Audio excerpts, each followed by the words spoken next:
Good evening, Rebs. So, ayun. Ngayon lang ulit ako makakapag-share at saka makakapunta ng Vespers. Yun. Kasi kailangan kong mag-catch up sa grades, ganyan. Or, yun. Ngayon na, mag-17. Kasi 17 ko ngayon. Ang dami kong, mga bagay na parang napag-isip-isipan. Yung mga ginagawa ko na hindi dapat, yung mga dapat na hindi ko na sana ginawa para hindi parang lumala. Lalo na yung pagdating dun sa sa grades ko. Kasi talagang pinabayaan ko siya. Yung parang dahil lang sa isang rason na hindi siya valid reason para ibagsak ko talaga lahat ng grades ko. Pero yung parang naging close-minded ngayon ako sa mga nangyari. Tapos, yun parang dinake ko lahat ng mga sinasabi nila mami ng negatively, ganyan. Hindi ko man lang inisip na para din lang pala sa improvement ko, para sa future ko, yung part ng disiplina ko, ganyan.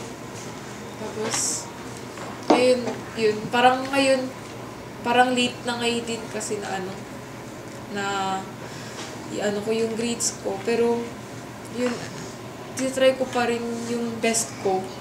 Nagawa ko yung best ko para, ma-save man yung ibang subjects na, na kaya pang i-save. So, yun, natutunan ko sa buhay na, syempre, pagka teenager, parang minsan kasi ang akala natin, tama na tayo, ganyan. Parang, wala na, matanda na ako, pabayaan nyo na ako, ganyan. Pero, behind that pala, yung mga sinasabi ng magulang pala sa atin, so yun, parang yun yung magtutuwid sa atin sa tamang landas.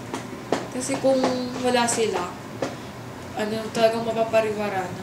Tapos kung hindi ka din makikinig sa kanila, kung ititake mo na lang na negatively lahat, parang sa iyo, parang tama yung ginagawa mo, pero sa iba, mali na yung ginagawa mo. Madadamay pa sila kasi parang sasabihin ng ibang tao, ganyan ka pa pinalaki ng magulang mo, ganyan. Parang nadadamay sila, imbis na hindi naman ganun yung tinuro nila sa'yo, pero iba yung ginagawa mo. Tapos, ayun, yung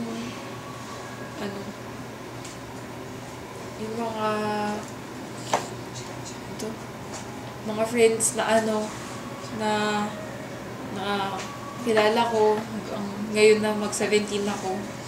Super thankful ako na meron din sila kasi sila yung nagpapalakas sa akin. Diyan din sila, Tita Bro A, sila Tita Rachel, si Tita Chachi, na nag-a-advise sa akin. Tsaka dyan si Bishop, nag-comfort sa akin, siya pinupuntahan ko, pagka talagang wala na, pagkalutang na talaga ako. Siya na lang yung parang stress reliever, ganyan.